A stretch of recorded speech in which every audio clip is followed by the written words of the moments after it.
ಅದ್ಭುತ ಪ್ರತಿಭೆ, class batting, stylish cover drives.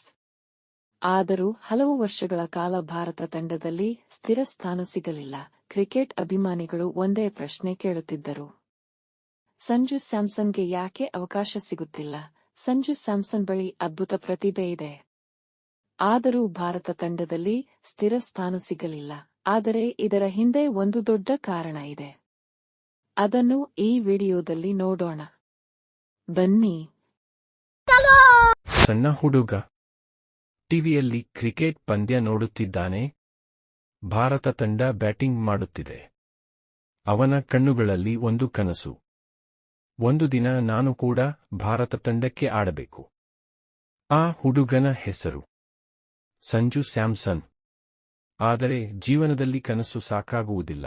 ಕೆಲವೊಮ್ಮೆ ನಿಮ್ಮ ಪ್ರತಿಭೆಯನ್ನು ಯಾರೂ ಗಮನಿಸುವುದಿಲ್ಲ. ಕೆಲವೊಮ್ಮೆ ನಿಮ್ಮಿಗಿಂತ ಕಡಿಮೆ ಪ್ರತಿಭೆಯವರು ಮುಂದೆ ಹೋಗುತ್ತಾರೆ. ಆ ಸಮಯದಲ್ಲಿ ಎರಡು ಆಯ್ಕೆಗಳಿವೆ: ಒಂದು, ಕೈ ಬಿಡುವುದು, ಮತ್ತೊಂದು, ಕಾಯುವುದು. ಸಂಜು ಎರಡನೇ ದಾರಿಯನ್ನು ಆಯ್ಕೆ ಮಾಡಿಕೊಂಡರು. ಚಾಪ್ಟರ್ 1. ತಂದೆಯ ತ್ಯಾಗ.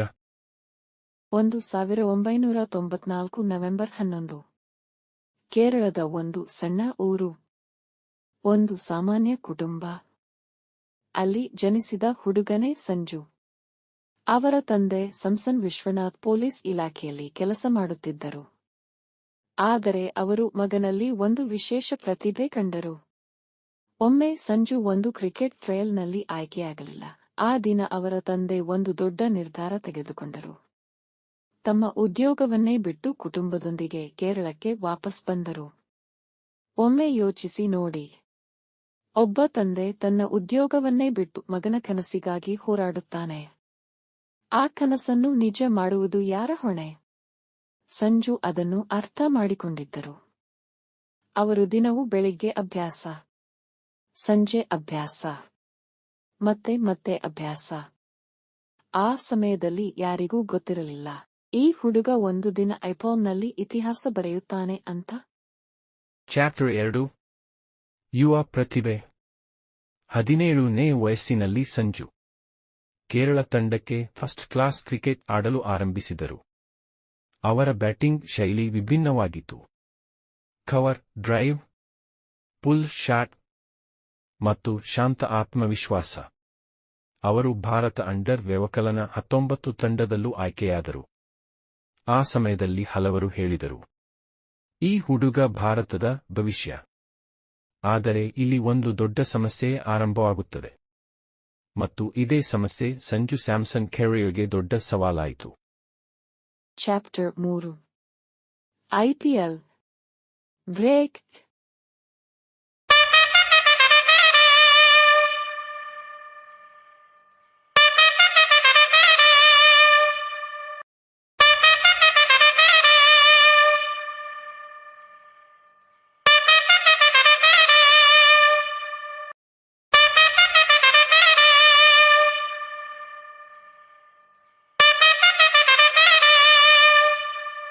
ಎರಡು 2013ರಲ್ಲಿ ಸಂಜು ಐಪಿಎಲ್ನಲ್ಲಿ ರಾಜಸ್ಥಾನ್ ರಾಯಲ್ಸ್ ತಂಡಕ್ಕೆ ಆಯ್ಕೆಯಾದರು.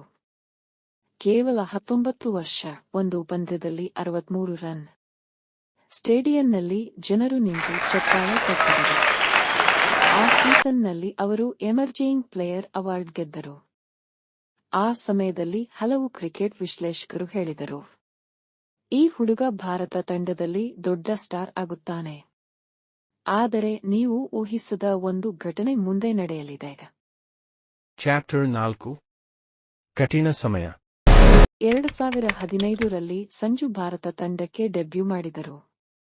ಆದರೆ ನಂತರ ಸ್ಥಿರ ಅವಕಾಶ ಇಲ್ಲ. ಒಮ್ಮೆ ತಂಡದಲ್ಲಿ ಆಯ್ಕೆ, ಮತ್ತೊಮ್ಮೆ ಹೊರಗೆ. ಸೋಷಿಯಲ್ ಮೀಡಿಯಾದಲ್ಲಿ ಟೀಕೆಗಳು, ಟ್ರೋಲ್ಗಳು. ಒಮ್ಮೆ ಒಬ್ಬ ಕ್ರಿಕೆಟ್ ವಿಶ್ಲೇಷಕ ಹೇಳಿದರು, ಸಂಜು ಸ್ಯಾಮ್ಸನ್ ಬಳಿ ಪ್ರತಿಭೆ ಇದೆ, ಆದರೆ ಕನ್ಸಿಸ್ಟೆನ್ಸಿ ಬೇಕು. ಮತ್ತೊಬ್ಬ ಮಾಜಿ ಕ್ರಿಕೆಟಿಗ ಹೇಳಿದರು, ಅವನು ಅವಕಾಶ ಸಿಕ್ಕಾಗ ದೊಡ್ಡ ಇನ್ನಿಂಗ್ಸ್ ಆಡಬೇಕು. ಈ ಮಾತುಗಳು ಸಂಜುಗೆ ನೋವಾಗಿದ್ದವು. ಆದರೆ ಅವರು ಮೌನವಾಗಿದ್ದರು. ಅವರು ಉತ್ತರ ಕೊಡುವುದನ್ನು ಆಯ್ಕೆ ಮಾಡಲಿಲ್ಲ. ಅವರು ಒಂದು ಕೆಲಸ ಮಾಡಿದರು. ಅವರು ಇನ್ನೂ ಹೆಚ್ಚು ಅಭ್ಯಾಸ ಮಾಡಿದರು. ಆದರೆ ಸಂಜು ಸ್ಯಾಮ್ಸನ್ ಒಂದು ಕೆಲಸ ಮಾಡಿದರು. ಅದು ಎಲ್ಲರನ್ನೂ ಶಾಕ್ ಮಾಡಿತು. ಚಾಪ್ಟರ್ 5 ನಾಯಕತ್ವ 2021ರಲ್ಲಿ ಸಂಜು ಸ್ಯಾಮ್ಸನ್ ರಾಜಸ್ಥಾನ ರಾಯಲ್ಸ್ ತಂಡದ ನಾಯಕನಾದರು. ಮೊದಲ ಪಂದ್ಯದಲ್ಲೇ 119 ರನ್. ಆ ದಿನ ಸ್ಟೇಡಿಯಂನಲ್ಲಿ ಜನರು ಒಂದೇ ಮಾತು ಹೇಳಿದರು: ಸಂಜು ಸ್ಯಾಮ್ಸನ್ ಇಸ್ ಬ್ಯಾಕ್. ಅವರ ನಾಯಕತ್ವದಲ್ಲಿ ತಂಡ 2022ರಲ್ಲಿ ಐಪಿಎಲ್ ಫೈನಲ್ ತಲುಪಿತು. ಆ ಒಂದು ಇನ್ನಿಂಗ್ಸ್ ನಂತರ ಕ್ರಿಕೆಟ್ ಲೋಕ ಮತ್ತೆ ಸಂಜು ಸ್ಯಾಮ್ಸನ್ ಕಡೆ ನೋಡಲು ಆರಂಭಿಸಿತು. ಚಾಪ್ಟರ್ 6 ಮತ್ತೆ ಸಾಬೀತು ಮಾಡಿದ ಆಟಗಾರ. ಸಂಜು ಮತ್ತೆ ದೊಡ್ಡ ಇನ್ನಿಂಗ್ಸ್ ಆಡಲು ಆರಂಭಿಸಿದರು. ಅವರ ಬ್ಯಾಟಿಂಗ್ ಸ್ಟೈಲ್ ಇನ್ನೂ ಕ್ಲಾಸ್ ಮತ್ತು ಇನ್ನೂ ಭಯವಿಲ್ಲದ ಆಟ. ಕ್ರಿಕೆಟ್ ಅಭಿಮಾನಿಗಳು ಮತ್ತೆ ಒಂದೇ ಮಾತು ಹೇಳಿದರು: ಸಂಜು ಸ್ಯಾಮ್ಸನ್ ಒಂದು ವಿಶೇಷ ಆಟಗಾರ. ಸಂಜು ಸ್ಯಾಮ್ಸನ್ ಕತೆ ನಮಗೆ ಒಂದು ಪಾಠ ಕಲಿಸುತ್ತದೆ. ಜೀವನ ಯಾವಾಗಲೂ ನ್ಯಾಯವಾಗುವುದಿಲ್ಲ. ಕೆಲವರಿಗೆ ಯಶಸ್ಸು ಬೇಗ ಬರುತ್ತದೆ, ಕೆಲವರಿಗೆ ತಡವಾಗಿ ಬರುತ್ತದೆ. ಆದರೆ ಒಂದು ಸತ್ಯ ಇದೆ: ಯಶಸ್ಸು ವೇಗವಾಗಿ ಓಡುವವರಿಗೆ ಸಿಗುವುದಿಲ್ಲ, ಕೈಬಿಡದೆ ಮುಂದುವರಿಯುವವರಿಗೆ ಸಿಗುತ್ತದೆ. ನಿಮ್ಮ ಜೀವನದಲ್ಲಿ ಯಶಸ್ಸು ತಡವಾಗಿ ಬಂದರೆ ನೀವು ಕೈಬಿಡುತ್ತೀರಾ? ಅಥವಾ ಸಂಜು ಸ್ಯಾಮ್ಸನ್ ಹಾಗೆ ಮತ್ತೆ ಪ್ರಯತ್ನ ಮಾಡುತ್ತೀರಾ? ವಿಡಿಯೋ ಇಷ್ಟವಾದರೆ ಲೈಕ್ ಮಾಡಿ, ಕಾಮೆಂಟ್ನಲ್ಲಿ ಬರೆಯಿರಿ: ಸಂಜು ಸ್ಯಾಮ್ಸನ್ ಭಾರತ ತಂಡದಲ್ಲಿ ಇನ್ನಷ್ಟು ಅವಕಾಶ ಪಡೆಯಬೇಕಾ?